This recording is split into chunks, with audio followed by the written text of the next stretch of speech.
podcast des leaders, le podcast des chrétiennes appelé à influencer, impacter et changer la narration un pas à la fois par la puissance du Saint-Esprit et qui sont prêtes à payer le prix lié à leur appel. Je suis Mehdi Marinette, la fondatrice de Leaders Chrétiennes, et pour ce 12e épisode du podcast des leaders, le thème est 3 raisons pour lesquelles ce que tu fais ne fonctionne pas. N'oublie pas nos 3 piliers de l'année, grandir, nourrir et bâtir. Grandir dans notre intimité avec Dieu au travers de sa parole. Nourrir la vision qu'il a déposée en nous en embrassant la destinée, l'influence et l'abondance financière vers laquelle il nous conduit. Et bâtir, bien entendu, avec discernement en investissement dans des contenus à la fois spirituellement riches et techniquement pertinents, c'est-à-dire alignés à notre vocation et à la montagne à laquelle il nous appelle.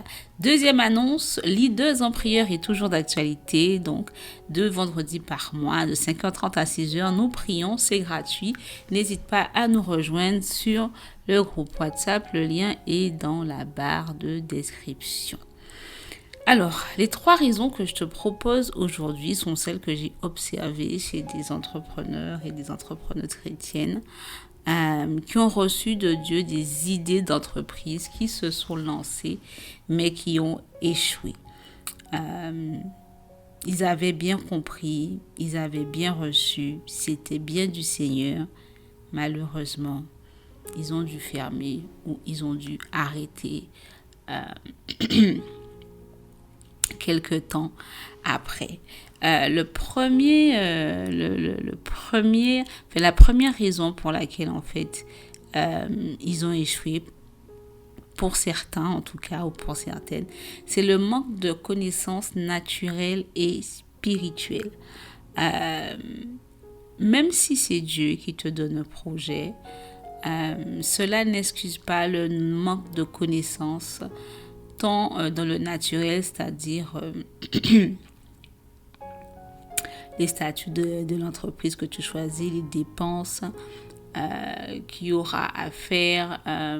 On l'a vu pour celles qui suivent, en tout cas sur le blog des leaders, la méditation immersive où on est avec Néhémie tout au long de l'année.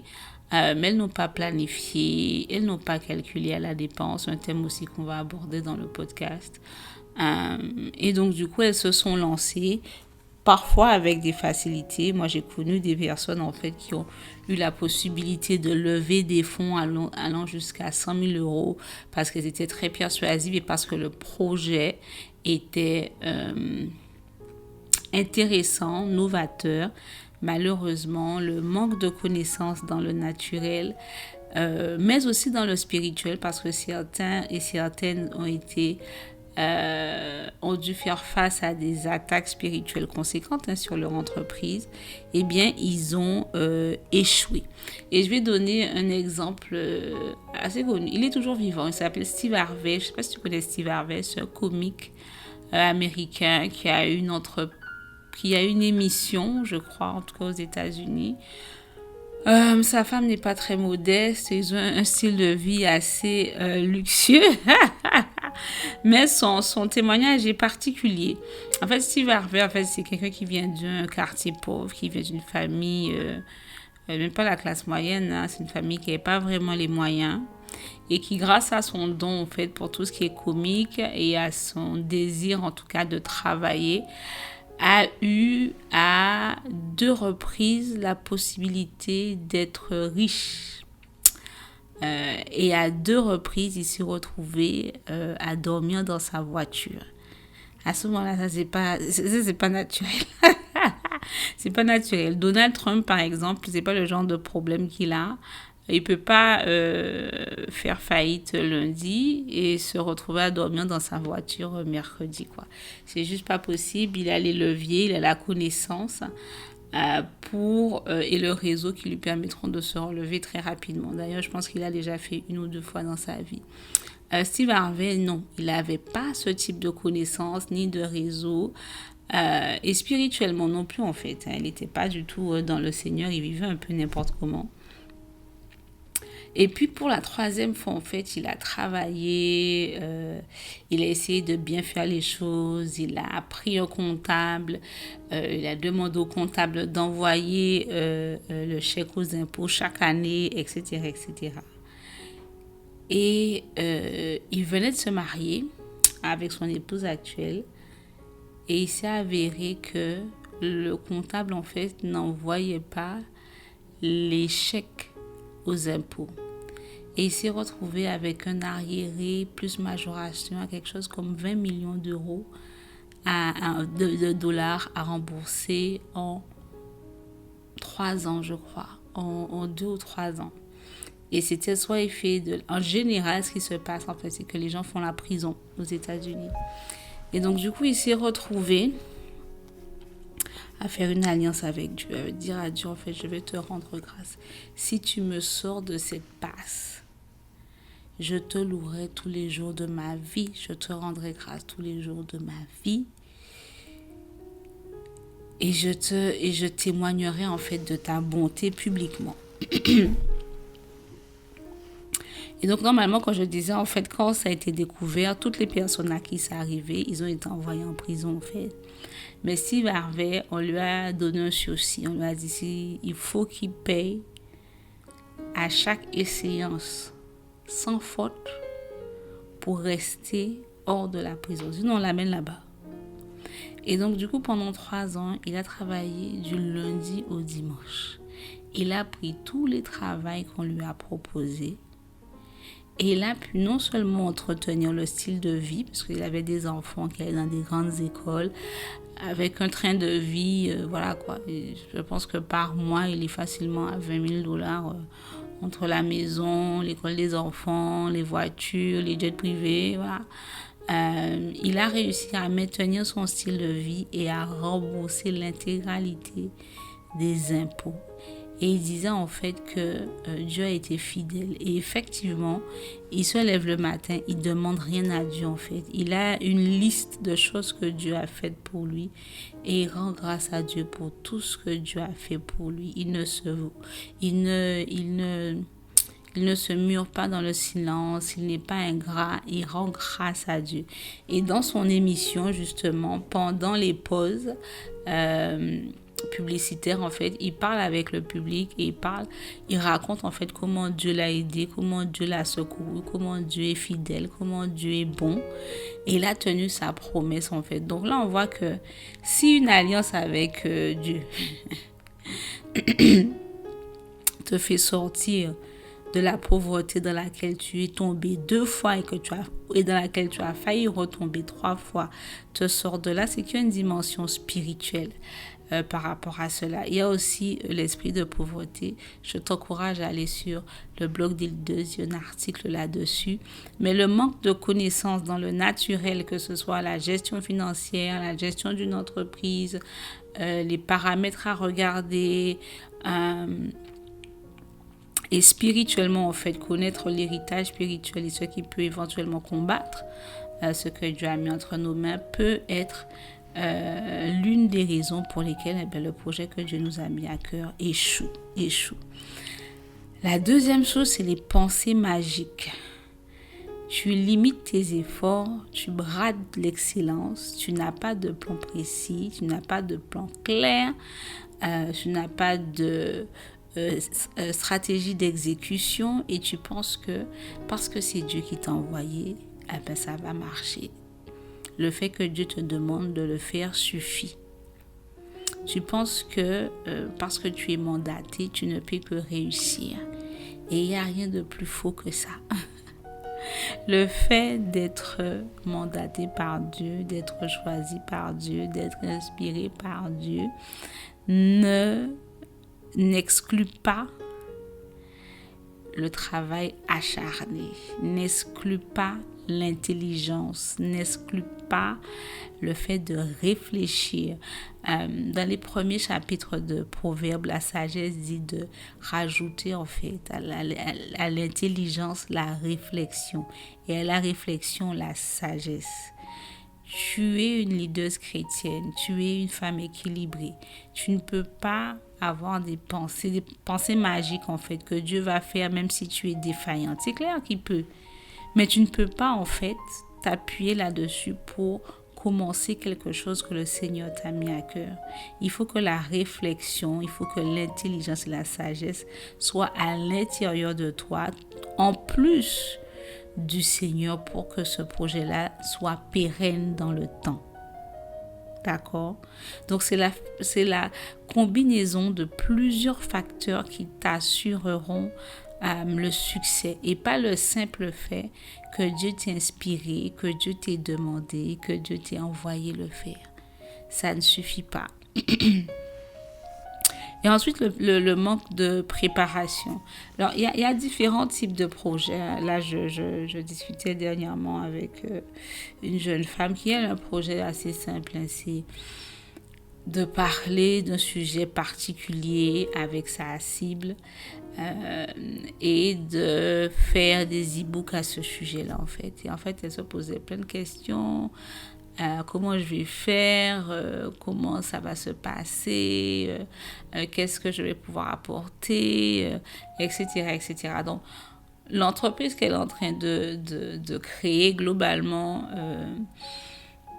par an, vu qu'elle fera tout ça via le net, ça va lui coûter, je pense, 140 € par an. Donc, il n'y a pas d'investissement, il n'y a pas de local, il n'y a pas de gestion des stocks, il n'y a pas tout ça en fait. C'est vraiment une stratégie de communication qu'elle doit mettre en place et qu'elle doit exécuter pour faire connaître ses produits en fait. Donc là en fait c'est différent d'un couple que j'ai connu qui avait un concept super à tel point en fait que des personnes qui n'étaient pas du tout chrétienne, parce que c'est un concept chrétien, sont venus en fait pour qu'ils franchissent leur idée et qu'ils puissent le faire en fait dans d'autres régions, dans d'autres communes en France. Mais malheureusement en fait ça n'a pas fonctionné. Pourquoi en fait? Parce qu'en fait eux, il y a eu un problème en fait au niveau de la gestion du prêt. Ils n'ont pas bien étudié en fait leurs besoins financiers et ils ont accumulé du retard dans les travaux. Et ils n'ont pas réussi à le récupérer. La stratégie de communication, ils ont aussi pris du temps à comprendre ce qui fonctionnait. Et donc du coup, ils n'avaient pas prévu ça en fait. Dans leur idée, en fait, ça allait fonctionner tout de suite. Mais ça n'a pas fonctionné tout de suite. Ça a dû prendre 8 mois pour vraiment créer une culture autour du projet. Et ça, elle ne l'avait pas prévu. Et donc, du coup, en fait, pendant les 8 mois, les dettes se sont accumulées. Difficulté de paiement du loyer. Ils ne voient pas comment ils vont rembourser ceux qui ont investi ou qui les ont aidés. Ça devenait compliqué, en fait. Même si, au moment où ils ont arrêté leur projet, ça commençait à devenir viable en fait. Ils avaient assez tous les mois. Mais comme certaines personnes avaient engagé des fonds personnels assez importants, ils n'ont pas voulu mettre en danger leurs investisseurs. Donc, ils ont préféré fermer. Et jusqu'à l'heure d'aujourd'hui, le projet n'a pas vu le jour. Pourtant, si je vous dis que ce projet était du Seigneur, du moment où ils ont compris en fait la stratégie de communication, comment axer les choses, comment se créer une clientèle, le projet là c'était de la bombe. C'est juste en fait que il y a manqué de préparation au niveau de la communication. Et aussi, ils n'ont pas envisagé en fait le pire. Souvent quand on est chrétien, en fait, on a tendance à penser que parce qu'on croit en Dieu et parce qu'il est avec nous, en fait, le pire ne peut pas arriver. Et donc, du coup, on ne se prépare pas au pire. Et malheureusement, en fait, pour eux, le pire, c'est qu'ils n'ont pas pu devenir rentables au moment où ils le venaient. Ils le sont devenus, mais pas au bon moment. Donc, du coup, en fait, ça a vraiment porté préjudice à un projet qui était génial. Moi, j'allais souvent là-bas et c'était vraiment un truc qui était une bénédiction à la fois pour les chrétiens, pour ceux qui n'étaient pas chrétiens. Il y avait une bonne atmosphère. Franchement, c'était génial, quoi. Mais ils n'ont pas travaillé le projet à 360 degrés. Donc, le manque de préparation, c'est le plan de communication, c'est l'étude de marché, c'est l'exécution, c'est les tests de produits, c'est étudier la cible, c'est tout ce qu'il y a à faire en fait avant de se lancer. Et bien sûr, comme je l'ai dit, envisager un scénario catastrophe pour te permettre de rebondir au cas où. Parce que quand tu es optimiste à l'excès et qu'il y a des difficultés, parce que ça ne veut pas dire que parce que c'est Dieu qui t'envoie, il n'y aura pas de difficultés, eh bien tu risques en fait d'avorter en fait de cette mission que le Seigneur t'a confiée. Donc le manque de préparation, le manque de visualisation, l'optimisme exagéré peut te faire en tout cas rater ce que Dieu a prévu pour toi, même si c'est Dieu. Parce que dans les deux cas que j'ai cités, c'était des projets géniaux, quoi. C'était des projets géniaux. J'ai vu des grandes plateformes internationales reprendre le projet, fait leurs idées 3-4 ans après. Donc, pour l'un des projets, donc c'était un projet qui était vraiment avant-gardiste. Et si ces plateformes-là l'ont repris, c'était que c'était vraiment quelque chose de bien, quoi. Donc, malheureusement, la personne, en fait, ça n'a pas fonctionné à cause de ce que j'ai dit, manque de préparation, principalement. Et le manque de connaissances, je dirais spirituelles, parce que c'était quand même des personnes qui ont fait des grandes études, qui ont fait des études au niveau business, etc., etc. Et je te propose aussi de voir un documentaire sur Netflix. Si tu as Netflix ou tu as quelqu'un qui a Netflix, que tu peux aller voir chez elle, c'est un documentaire de Victoria Beckham. Et c'est intéressant parce que, alors elle n'est pas chrétienne bien entendu, mais on voit en fait que c'est pas parce que tu bénéficies d'investissements conséquents et que tu es bien entouré que tu ne vas pas faire certaines erreurs. Elle a commencé avec son mari qui a financé son projet d'entreprise dans le domaine de la mode. Et vraiment, ça a bien pris. Et tu verras que l'erreur qu'elle a commise, c'est de vouloir s'agrandir trop rapidement, de vouloir marcher dans la cour des grands trop rapidement, parce que ça coûte cher. Et les ventes n'ont pas suivi. Donc, du coup, en fait, elle était au bord de la faillite et son mari, en regardant les chiffres, a dit qu'il n'investissait plus. Et c'est comme ça, en fait, qu'une autre personne est rentrée en ligne de compte pour l'aider. Mais elle aurait pu perdre son entreprise à cause de certaines erreurs qu'elle a commises. Donc, regarde vraiment ce documentaire-là sur Netflix. Ça va t'apprendre pas mal de choses, en fait, sur le domaine de l'entrepreneuriat. Parce qu'en fait, beaucoup de petites choses, de décisions qui n'ont pas été mûrement réfléchies, beaucoup d'actes précipités peuvent en fait te faire avorter de ce que Dieu a mis entre tes mains. Amen. Donc en conclusion, je dirais que être conduite par Dieu ne te suffit pas. C'est pas parce que Dieu t'a dit que c'est ce qu'il veut que tu fasses que tu vas réussir. Tu peux être dans la volonté de Dieu et échouer, ou être dans la volonté de Dieu et ne pas arriver à te payer. Tu vois un peu ce que je veux dire? Être dans la volonté de Dieu et tu vis des allocations. Ok? Même si le projet est de lui, parce qu'en fait, tu n'as pas été jusqu'au bout dans la préparation et l'exécution. Tu peux même commencer, faire un prêt et te retrouver dans les dettes. Et Dieu peut également te demander de pivoter, voire de recommencer, parce que la façon dont tu as fait les choses, ce n'était pas comme ça qu'il fallait les faire en fait. Et par conséquent, la préparation, l'évaluation des risques, le calcul à la dépense, se préparer au pire, impliquer Dieu à chaque étape, font partie des clés du succès. Amen. Prions. Éternel mon Dieu, nous te bénissons et nous te rendons grâce pour ce rappel que tu nous fais aujourd'hui, que c'est pas parce que tu nous as dit que tu nous as appelé à créer telle entreprise et que tu nous as donné le nom, la cible et tout ce qu'il faut, que ça veut dire automatiquement qu'on va réussir et que ça va engendrer des dizaines de milliers, des centaines de milliers, voire des millions d'euros de revenus. Il faut plus que ça en fait. Aide-nous, aide chacune d'entre nous, Seigneur mon Dieu, qui entendons ce podcast, à vraiment réaliser l'ampleur du travail sur nous-mêmes, parce qu'il faut qu'on devienne, il faut qu'on arrive à être ces chefs d'entreprise qui sont capables de générer des entreprises qui ont un chiffre d'affaires conséquent. Et je prie aussi, Seigneur mon Dieu, que tu nous entoures des bonnes personnes qui sauront peut-être mettre en lumière certains points clés qu'on n'aura pas vus et qui pourront de ce fait-là nous éviter de nous retrouver dans des situations similaires aux personnes que j'ai abordées aujourd'hui et qui ont dû fermer leur entreprise, qui ont dû abandonner leur projet, qui se sont retrouvés endettés avec leur famille à devoir rembourser alors que le projet venait de droit, que l'idée venait de droit, qu'elle était viable. C'est juste en fait que n'ont pas su en fait gérer correctement et se préparer correctement à cette vision que tu leur as donnée. Seigneur, puisses-tu vraiment nous garder de nous retrouver dans des situations où nous serons endettés, où nous serons